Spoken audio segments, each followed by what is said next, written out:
Olá, seja muito bem-vindo ao programa A Caminho da Luz. É uma alegria muito grande recebê-lo para mais essa edição em que nós vamos conversar um pouquinho sobre esse centenário maravilhoso de José Herculano Pires, em que nós vamos pensar com ele.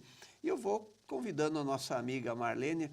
Olá, Marlene, tudo bem? Olá, Carlinhos. Olá, querido telespectador. É muito bom estarmos juntos novamente nessa homenagem a esse espírito luminar que é Herculano Pires.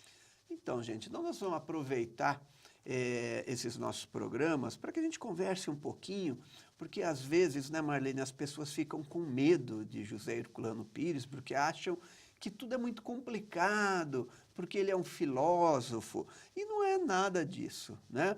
É lógico que ele tem os seus conceitos filosóficos, mas ele nos traz também a prática espírita, que é muito importante. E olha só, no seu livro, é bom que a gente aproveita para citar os livros de Herculano Pires, que muito pouca gente conhece. E no livro Kardec é a Razão, olha só o título desse livro, ele nos diz o seguinte: um médium solitário vive apenas duas dimensões, a dimensão do espírito comunicante e a sua própria dimensão individual. Falta-lhe a dimensão social, né? Olha que interessante, Marlene, nós que estamos na Casa Espírita, de vez em quando conversamos com o nosso trabalhador. E aí, o que você está fazendo? Você participa das atividades sociais da sua casa? Porque o médium acha que ele é só entrar na Casa Espírita, fazer o seu papel, né, de comunicante, de médium entre o mundo material e o mundo espiritual, encerrou o trabalho, ele vai para casa e pronto. E vive a sua vida isolada da questão social. E olha só, Herculano justamente nos coloca que não adianta, né? Não adianta sermos aquele crente espírita sem agregarmos a nossa dimensão social. Estamos aqui para evoluirmos no todo. Não há, tanto que o Livro dos Espíritos nos traz, nas leis divinas, nas leis morais, a questão da lei de sociedade. Não há como evoluir sem convivermos em sociedade. Ah, maravilha, eu vou no centro espírita, conquisto tudo que eu tenho, o meu equilíbrio espiritual, a minha condição financeira, mas eu não olho para o lado e não vejo o que está acontecendo à minha volta, não tenho participação política, não tenho participação social. E nós lá do Caminho da Luz sabemos o que é isso e a importância do trabalhador, né, Marlene? Inclusive, o seu sempre convidando o trabalhador, o aluno dos cursos de médios para se envolverem nos trabalhos sociais. Com certeza, a sociedade ela é composta por todos nós. O médium, o espírito, ele não está à parte da sociedade. Exatamente por ele ser uma pessoa que está procurando se melhorar, é que ele precisa demonstrar na comunidade, na sociedade, o que ele progrediu assimilando os conceitos da doutrina.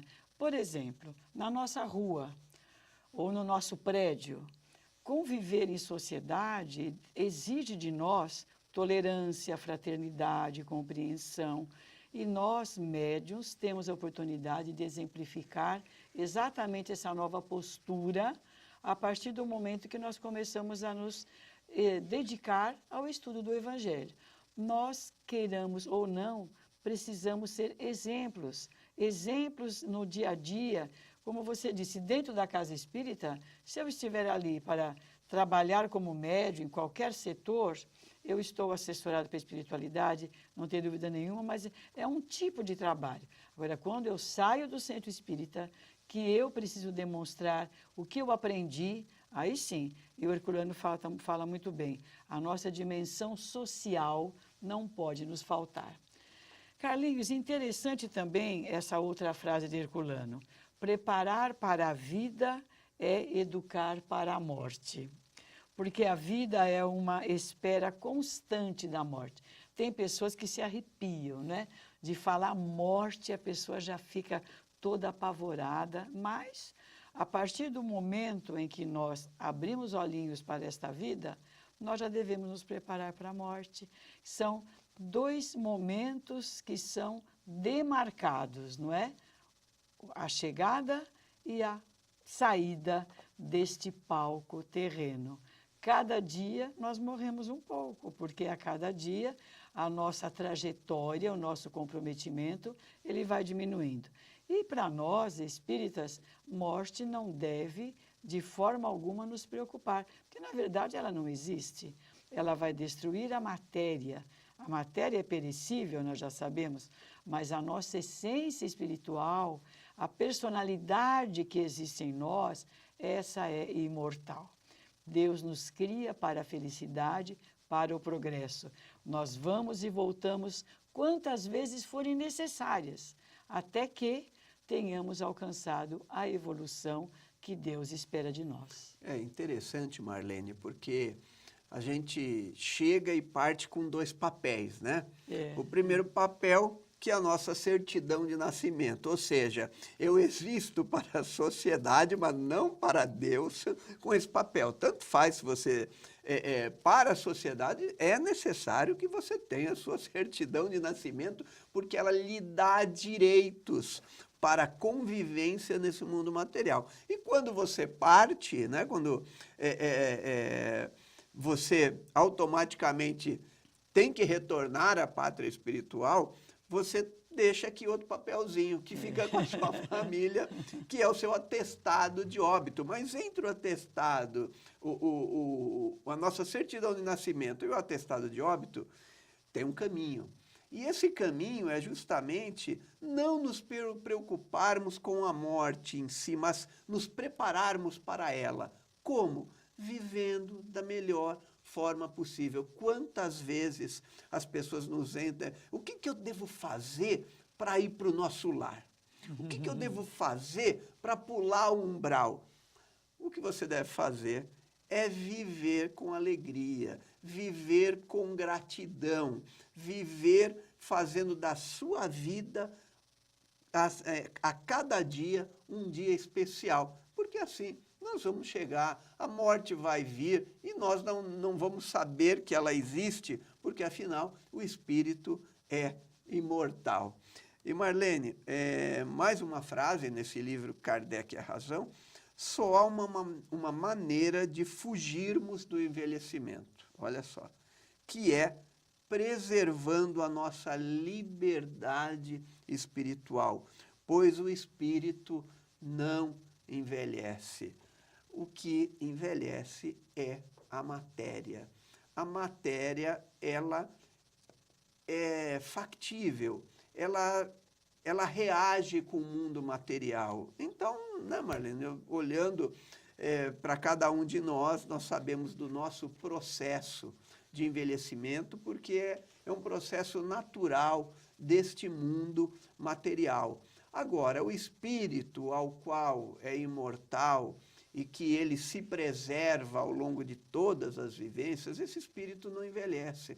E isso é o que eu acredito que é a diferença de todas as outras doutrinas, compreendendo o seguinte: hoje é o dia de você começar qualquer coisa na sua vida, porque você não está velho, né? O espírito se atualiza, a matéria se transforma, o espírito, ele se atualiza, ou seja, é como um computador que você vai alimentando informações.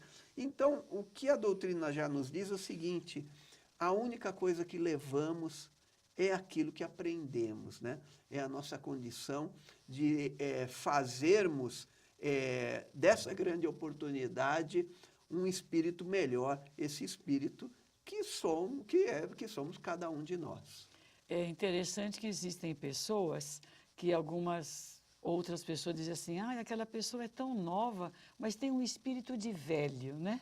Diante disso, nós vamos ver, não existe espírito de velho. Espírito é espírito.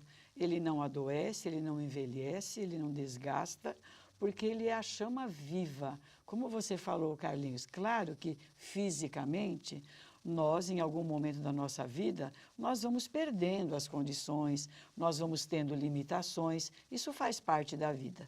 Mas quando a alma, quando o espírito tem vigor, tem vontade, ele sonha, ele idealiza, ele trabalha, ele constrói, ele faz o quê? Com que este corpo ele passe a envelhecer com mais lentidão, não é? Porque aquela pessoa que ela fica acomodada e fica indolente, ela prejudica a sua saúde orgânica. Aquela pessoa cujo espírito é ativo, ela está sempre se movimentando, ela melhora inclusive a saúde física. E nós podemos começar uma escola de médios, mas eu já tenho 70 anos. E qual é o problema? Não tem problema, faça agora, porque quando você voltar da próxima vez, você já tem o curso de médiuns pronto, não é? Não é assim que funciona, Carlos? Sem dúvida nenhuma. O tempo, esse tempo, ele foi criado para nós administrarmos melhor as condições desse mundo material, não a do mundo espiritual. Então ele veio para nos administrar. E é assim, quando você está com as pessoas que você ama, o tempo ele passa rapidinho. Agora, quando você está envolvido no mal, envolvido com problemas, sem dúvida nenhuma, ele demora um pouco mais. E demorando um pouco mais, ele age sobre o seu corpo como uma forma de envelhecimento. Então, tá aí a dica, né? Nós vamos encerrando esse bloco, mas deixamos já uma primeira indicação, né? O que você está fazendo com a sua vida? Que tempo é esse que você tem gasto? Com o que você tem gasto? Como é que você tem se preparado para a sua partida? Não para a morte, né? Para uma nova dimensão. Aguarde aí que nós voltamos mais daqui a pouco, falando um pouco mais sobre José Herculano Pires.